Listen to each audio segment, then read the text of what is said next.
The snow whipped around Hannah Whitmore as she stood alone at the edge of the settlement, clutching a crumpled letter of banishment. Doors slammed, faces vanished.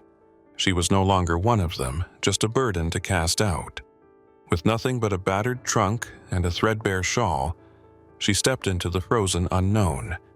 But what happened next would shatter every expectation. First, let's go back to where it all began. Hannah Whitmore stood at the outer edge of the settlement, the bitter wind cutting through the thin weave of her shawl and tugging mercilessly at the hem of her faded skirts. In her hands, she gripped the shawl tighter, but it was no shield against the cold, nor against the hollow ache growing inside her. Only weeks before, this had been her home, her place of worship, her world. As the wife of Reverend Matthew Whitmore, she had moved through these dirt-packed streets with quiet dignity, offering kind words, tending to the sick, sewing clothes for widowed mothers and orphaned boys. But death was a great divider. It unstitched the seams of her life quicker than any sickness could. Matthew's grave was still fresh, the earth still uneven and dark over him when the whispers began. First, in corners, muttered words by the bakery, silent glances by the well, then sharper, louder, clothed in false righteousness. Too young, they said, too independent, too proud.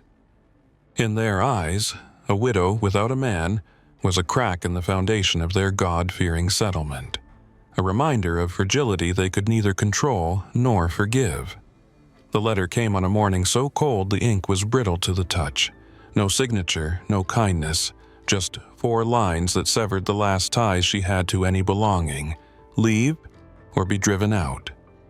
There were no protests from neighbors, no knock on her door with offers of help, only the tight silence of shutters closing and doors bolting as she dragged her battered trunk across the frosted ground, the iron wheels squealing like wounded animals.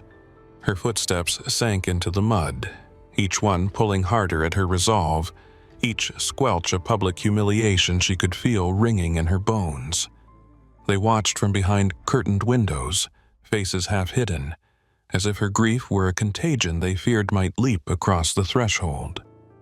Even the scrawny yellow dog that had once followed her with hopeful eyes now padded behind her with uncertain steps, as if wary of sharing her exile. By the time dusk bled into night, Hannah reached the river's bend where a tumble-down shack hunched low against the wind. Its roof sagged like a broken back, one shutter hanging by a rusted hinge, clapping in a protest with every gust. Inside, the air smelled of rot and damp earth. But it was a roof, of sorts, and it was hers, if only because no one else wanted it. She collapsed onto the dirt floor, drawing the shawl close as if it could hide her from the world that had discarded her like refuse. Her tears came slow, burning trails down a face too long schooled in composure. Alone, cold, and utterly forsaken, Hannah clutched the only thing she had left, her dignity, though it felt as fragile as the crumbling walls around her. Outside, the night deepened into a vast, merciless black, swallowing the last remnants of her old life.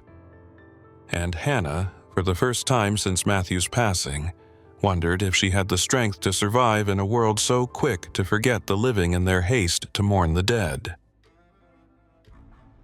Winter deepened its hold, cruel and unrelenting, as if the very sky had conspired with the earth to grind Hannah Whitmore into dust. Snow gathered in heavy drifts against the sagging walls of the shack, its weight a silent threat above her head.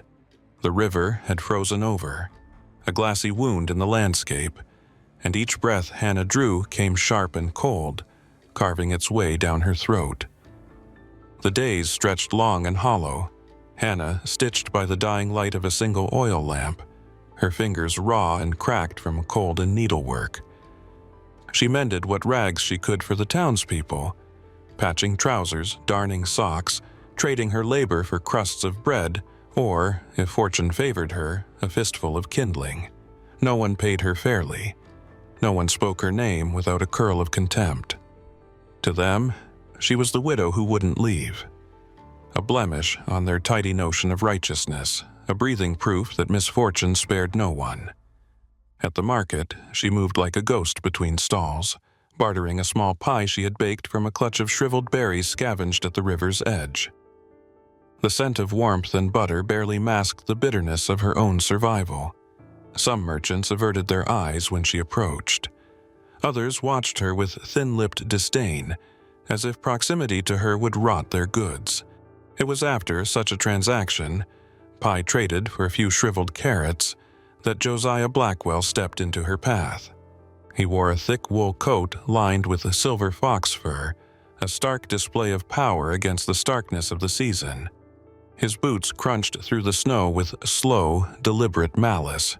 "You should have taken the hint, widow," he said, his voice oily and loud enough for nearby ears to catch. "You ain't welcome here. Best move along before spring, else the river'll carry off more than just your pride." The words struck like a lash. Hannah stiffened, her cheeks burning from more than the cold. But she said nothing. Instead, she lifted her chin, gathered the remnants of her dignity like a torn cloak around her, and turned away without offering so much as a glance in return. That night, the wind roared against the shack, slipping icy fingers through every gap and crevice. Hannah sat huddled beneath her threadbare quilt, the dog pressed against her side, the only living thing that did not recoil from her presence. The meager fire sputtered low, and shadows danced along the crumbling walls, their jerky movements mocking her solitude. She thought of Matthew, of promises spoken in the hush of candlelight, of futures imagined that now hung like empty garments on a broken line. His absence no longer hurt like a knife. It hurt like an ache buried too deep to name, an old injury that never healed, only throbbed with the changing weather. Tears welled, but she let them fall without shame. Alone, unseen, she allowed herself the smallest crack in her resolve. Yet, even in her sorrow, something hard and bright stirred within her, a single thread of steel woven through the tatters of her heart. They would not define her worth. Not the townsfolk with their shuttered faces, not Josiah Blackwell with his silvered lies, not even the cruel, indifferent winter. Hannah Whitmore had been cast aside. But she had not been broken, not yet. The morning was iron gray, the clouds stitched low across the sky like a threadbare shroud. Hannah moved through the brittle landscape with cautious steps, her hands numb inside mended gloves, gathering firewood from the frozen ground. The cold had a weight to it pressing into her bones, reminding her with every breath that survival here was not guaranteed, least of all for the unwanted. She was bent over a fallen limb when the sound of hooves broke the stillness. She straightened slowly, her heart lurching. A carriage, finer than any she'd seen in months, rolled toward her along the narrow path, drawn by a pair of thick-chested bays. For a moment, panic flickered through her, a reflex now, whenever the world approached her unbidden. The carriage came to a halt. A man swung down with an economy of motion that spoke of years spent in the saddle. He was tall, broad-shouldered, dressed in a plain wool coat and battered boots that had seen real labor. His hat shaded his eyes, but not so much that Hannah missed the steadiness in them, a calm, assessing look that neither flinched nor pried. "Miss Whitmore?" he asked, his voice low and sure, cutting cleanly through the cold. She tightened her grip on the bundle of wood. "Who's asking?" He took a measured step forward, boots crunching against the frost-hardened dirt. "Name's Eli Morgan. I own Black River Ranch, over past the East Ridge." He paused, his hands resting loose at his sides. "Heard tell of what happened. Figured you might be needing work and better shelter." Hannah blinked, the world seeming to tilt slightly. She searched his face for cruelty, for pity, for the gleam of a trap, but found none. Only a quiet certainty, a man accustomed to giving plain offers and expecting plain answers. "I don't need charity," she said, forcing her voice to hold steady, though her heart was hammering against her ribs. "Good," Eli said without missing a beat. "I ain't offering any. I need a cook. Someone honest. Can't abide a thief." The bluntness of it settled something inside her, steadied the ground beneath her feet. She nodded once, curt, the only agreement she could allow herself without shattering. At Black River Ranch, Hannah found no grand welcome, no trembling atonements. Eli showed her a corner room in the main house, modest but swept clean, with a thick quilt folded neatly on the narrow bed. In the kitchen she found tins of coffee, jars of preserved peaches, flour in a heavy sack tied off with string.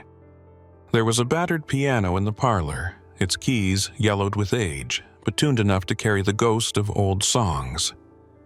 No one announced her arrival. No one demanded her gratitude.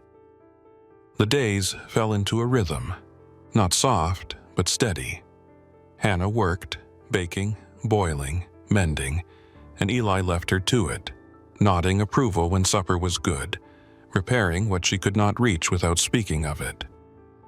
In the long evenings they would sit near the fire, he with a newspaper, she with her sewing. The silence between them a comfort rather than a void. Bit by bit, words found their way between them, cautious at first, then easier.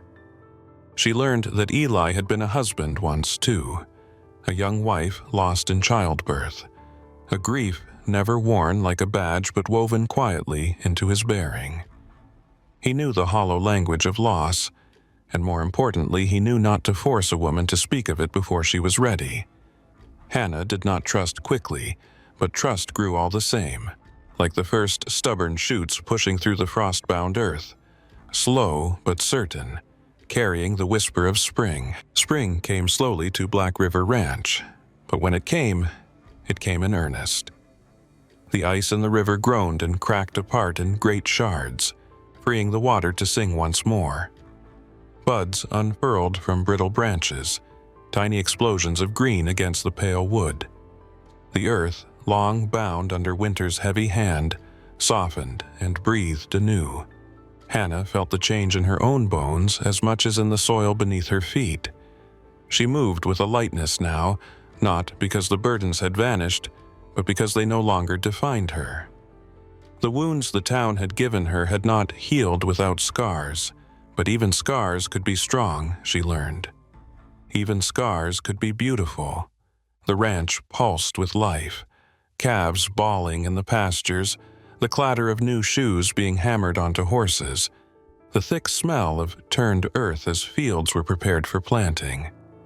In the evenings, when work was done and the light slanted golden across the valley, the house would fill with quiet sounds, the clink of dishes, the low murmur of voices, the sigh of the wind slipping through the eaves. It was during one such evening that Eli found her, not hunched and shivering as he had first seen her, but seated upright in the parlor, a basket of bright fabric scraps at her feet. Her hands moved steadily over a patchwork quilt, each stitch a testament to something more lasting than grief, endurance, patience, the slow art of building something new from torn remnants. He lingered in the doorway, unseen for a moment, studying the way the firelight brushed her hair, the concentration etched into her brow. Something ached in his chest, not the sharp pain of loneliness he had once known, but a fuller, deeper thing. "Never thought I'd see laughter in this house again," he said finally, his voice low and rough-edged. Hannah looked up, and for the first time in what felt like years, her smile was not measured or cautious. It was simply real. "Never thought I'd find it again," she answered, her voice steady but tender. Eli crossed the room, slow as a man moving through a sacred place. He knelt beside her, not with grandeur, but with the quiet reverence of one who knew the true cost of hope. His hat hung limply from his hand, forgotten. "You're the strongest woman I've ever known, Hannah Whitmore," he said, the words plain but quivering with sincerity. "And the finest. If you'll have me, I'd be honored to call you my wife." Tears sprang to her eyes, blurring the room into watercolor softness. Not from sadness, but from the fierce, stunning relief of being seen, of being known without pretense, and loved not in spite of her bruises but because of them. Their wedding was simple, the way all true things are. No steeple, no gilded promises, just the river singing its endless song, the orchards trembling with new blooms, and a rough circle of ranch hands and townsfolk, some with hats clutched in roughened hands, some with smiles that spoke quiet amends. Hannah walked toward Eli not as the outcast they had once pitied or scorned, but as a woman who had stitched herself back together thread by stubborn thread. She carried no shame with her down that aisle of soft earth, only grace. After the vows were spoken and laughter filled the soft dusk, Eli placed a new shawl over her shoulders. It was not like the old one, no longer threadbare, no longer something to cling to against the cold. This one was woven from soft cotton, stitched with tiny, deliberate wildflowers in the colors of spring, a gift not to hide her away, but to celebrate all that she was and all that she had survived. And under the vast, forgiving sky, as music rose from a battered fiddle and their first dance began, Hannah Whitmore finally stood whole again.